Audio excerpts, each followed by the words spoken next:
അനധികൃതമായി സംഭാവനകൾ സ്വീകരിക്കുന്നവർക്ക് മുന്നറിയിപ്പുമായി സൗദി.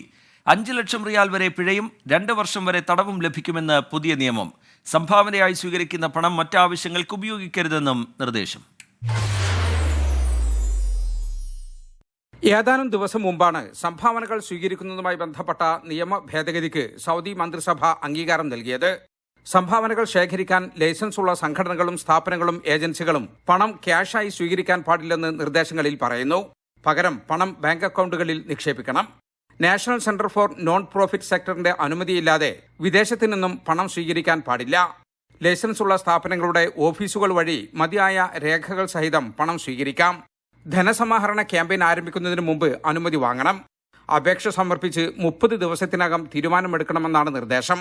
സംഭാവനകൾ ശേഖരിക്കുന്നതിന് website, social media, Billboard, service bill തുടങ്ങിയവ വഴി ആഹ്വാനം ചെയ്യാം. ലൈസൻസ് നമ്പരും ബാങ്ക് ഡീറ്റെയിൽസും ഉൾപ്പെടെയുള്ള വിവരങ്ങൾ ഇതിലുണ്ടാകണം. നിയമലംഘകർക്കെതിരെ ശക്തമായ നടപടി സ്വീകരിക്കുമെന്നാണ് മുന്നറിയിപ്പ്. എന്ത് ആവശ്യത്തിനു വേണ്ടിയാണോ ഫണ്ട് ശേഖരിച്ചത്, പണം ആ ആവശ്യത്തിന് മാത്രമേ ഉപയോഗിക്കാൻ പാടുള്ളൂ. അല്ലാത്ത സാഹചര്യത്തിൽ അധികൃതരുടെ അനുമതി വാങ്ങണം. മാർഗനിർദ്ദേശങ്ങൾ പാലിക്കാതെ സംഭാവന സ്വീകരിക്കുന്ന സ്ഥാപനങ്ങൾക്ക് 2 ലക്ഷം റിയാൽ വരെ പിഴ ചുമത്തും. കുറ്റം ആവർത്തിച്ചാൽ പിഴ ഇരട്ടിക്കും. കൂടാതെ ലൈസൻസ് റദ്ദാക്കുകയും ചെയ്യും.